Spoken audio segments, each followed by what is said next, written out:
Welcome to പ്രൊഡക്ട്സ്കെയിൽ. മറ്റൊരു സെഷനിലേക്ക് എല്ലാവർക്കും സ്വാഗതം. ഇന്നത്തെ ഈ സെഷനിൽ നമ്മൾ പരിശോധിക്കാൻ വേണ്ടി പോകുന്നത് BFAയുടെ സാലറി ആയിട്ട് നമുക്ക് എത്ര കിട്ടും എന്നുള്ളതാണ്. നമുക്കെന്താണ് BFAയുടെ എക്സാം ഡേറ്റ് വന്നു അല്ലെ? അപ്പൊ എല്ലാവരും എന്താണ് പഠനത്തിന്റെ ഒരു മൂർധന്യ അവസ്ഥയിലായിരിക്കും ഉള്ളതെന്ന് അറിയാം. അപ്പൊ നമുക്ക് എന്ത് ചെയ്യാം, നിങ്ങളുടെ പഠനം ഒന്ന് സ്ട്രോങ് ആക്കുന്നതിന് വേണ്ടിയിട്ട് അല്ലെ, നിങ്ങളുടെ പഠനം ഒന്ന് ബൂസ്റ്റ് ചെയ്യുന്നതിന് വേണ്ടിയിട്ട് നിങ്ങൾക്ക് എത്ര സാലറിയും കൂടി കിട്ടും, അല്ലെങ്കിൽ നിങ്ങളുടെ കയ്യിൽ എത്രയാണ് സാലറി കിട്ടുക എന്നുള്ളത് കൂടി നമുക്ക് എന്ത് ചെയ്യാം ഒന്ന് നോക്കാം. ഓക്കെ, അപ്പൊ നമുക്ക് പരിശോധിക്കുകയാണെങ്കിൽ ഇതിന്റെ സ്കെയിൽ ഓഫ് പേ എന്ന് പറയുന്നത് വില്ലേജ് ഫീൽഡേഴ്സിന്റെ എന്നുള്ള ഈ ഒരു പോസ്റ്റിന്റെ സ്കെയിൽ ഓഫ് പേ നമുക്ക് കാണാൻ വേണ്ടി പറ്റും. നമ്മൾ നോട്ടിഫിക്കേഷൻ കൊടുക്കുന്ന സമയത്ത് കണ്ടിട്ടുണ്ടാവും. എത്രയാണത്?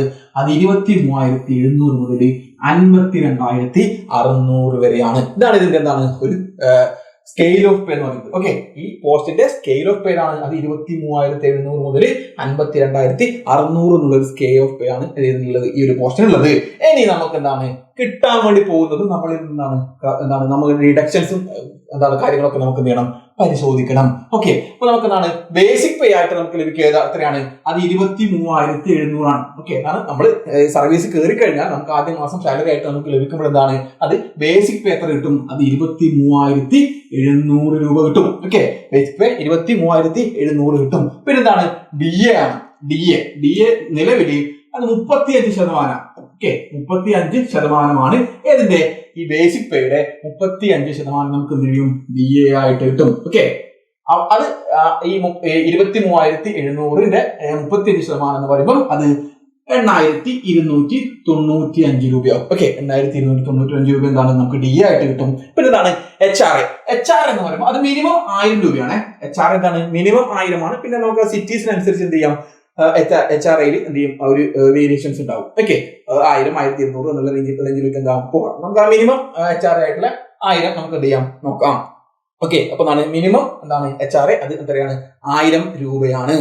പിന്നെ നമുക്ക് കിട്ടുന്നതാണ് PCA, പെർമനന്റ് കൺവീനിയൻസ് അലവൻസ് എന്നുള്ള രീതിയിൽ ഒരു 200 രൂപ കിട്ടും. ഓക്കെ, പെർമനന്റ് കൺവീനിയൻസ് അലവൻസ് എന്നുള്ള രീതിയിൽ എത്ര കിട്ടും? ഒരു 200 രൂപ കിട്ടും. അങ്ങനെ നമുക്ക് ടോട്ടലായിട്ട് നമ്മുടെ സാലറി എന്ന് പറയുന്നത്, അതായത് ഈ ഒരു പോസ്റ്റിൽ കയറിയതിനു ശേഷം നമുക്ക് ആദ്യ മാസം കിട്ടുന്ന സാലറിയാ അതെത്രയാ? അത് 33,195 രൂപയായിരിക്കും. ഓക്കെ, 33,195 രൂപ നമ്മുടെ സാലറിയാണ്.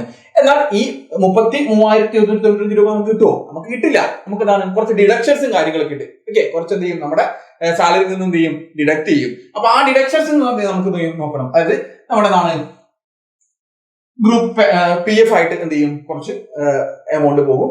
ഈ എമൗണ്ട് ഞാൻ ഇവിടെ രേഖപ്പെടുത്താത്തത് ഇതൊക്കെ നമ്മുടെ കോൺട്രിബ്യൂഷൻസ് ആണ്. ഓക്കെ, അപ്പൊ നമുക്ക് എന്ത് ചെയ്യാം, നമ്മൾ തീരുമാനിക്കുന്നതാണ് എന്ത് ചെയ്യുന്നത്, ഇത് എന്തായിട്ട് പോകുന്നത്, ഡിഡക്ഷൻസ് ആയിട്ടും കാര്യങ്ങളൊക്കെ ആയിട്ട് നിന്ന് കൂടുതലായിട്ട് പോകുന്നത്.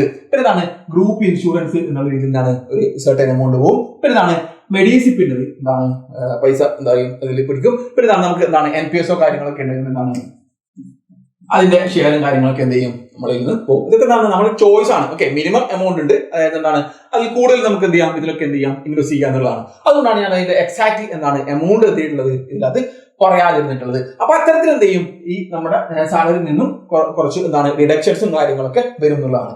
എന്നാലും ആ ഡിഡക്ഷൻസും കാര്യങ്ങളൊക്കെ കഴിഞ്ഞതിന് ശേഷം നമുക്ക് ഏറെക്കുറെ ഒരു മിനിമം ഡിഡക്ഷൻസ് ഒക്കെ കഴിഞ്ഞതിന് ശേഷം നമുക്ക് ഒരു 25 മുതൽ 26 വരെ അല്ലെ ഒരു 25,000 മുതൽ 26,000 രൂപ വരെ നമുക്ക് ഇൻഹാൻഡ് സാലറി ആയിട്ട് നമുക്ക് ഈ ഒരു BFA എന്നുള്ള പോസ്റ്റിൽ കൂടി നമുക്ക് ലഭിക്കുന്നതാണ്. ഓക്കെ, അപ്പൊ നമ്മൾ എന്ത് ചെയ്തു, നമ്മുടെ ജോലിയിൽ പ്രവേശിച്ചു.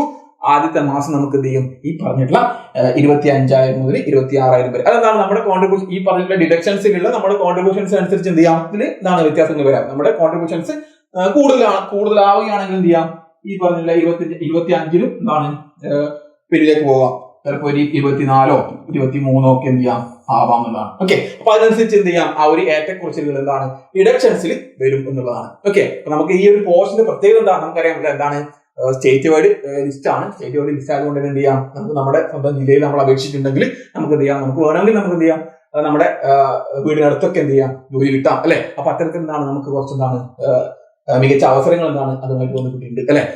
കൂടാതെ അത്യാവശ്യം നിയമനങ്ങൾ നടക്കുന്ന ഒരു പോസ്റ്റ് കൂടിയാണ് ഇത് എന്നുള്ളത്, BFA എന്നുള്ളത്. ഓക്കെ, അപ്പൊ BFAയുടെ ഈ ഒരു ഡേറ്റ് വന്നതിന് ശേഷം നമ്മുടെ പ്രൊഡക്ട്സ്കെയിൽ അവസാനമായിട്ട് BFAക്ക് വേണ്ടിയിട്ട് ഒരു ബാച്ച് എന്ത് ചെയ്യുന്നുണ്ട്, നമ്മൾ 7-ാം തീയതി എന്ത് ചെയ്യുന്നുണ്ട്, ബാച്ച് ആരംഭിക്കുന്നുണ്ട്. ഓക്കെ, നമ്മുടെ ഒരു റാങ്ക് മേക്കർ ബാച്ച് തന്നെയാണ് എന്ത് ചെയ്യുന്നത്, 7-ാം തീയതി നമ്മൾ ആരംഭിക്കുന്നത്. ഓക്കെ, 7-ാം തീയതി ലാസ്റ്റ് ബാച്ച് ആണ്. ഇനി എന്ത് ചെയ്യുന്നില്ല, BFAക്ക് വേണ്ടി ഒരു ബാച്ച് നമ്മൾ എന്ത് ചെയ്യുന്നില്ല, ആരംഭിക്കുന്നില്ല. കാരണം ഈ പറഞ്ഞിട്ടുള്ള ഈ എക്സാം ഡേറ്റ് വന്നതിന് ശേഷം നമ്മൾ എന്ത് ചെയ്യുന്നു, അവസാനമായിട്ട് ഒരു ബാച്ച് എന്ത് ചെയ്യുന്നു, ആരംഭിക്കുന്നു.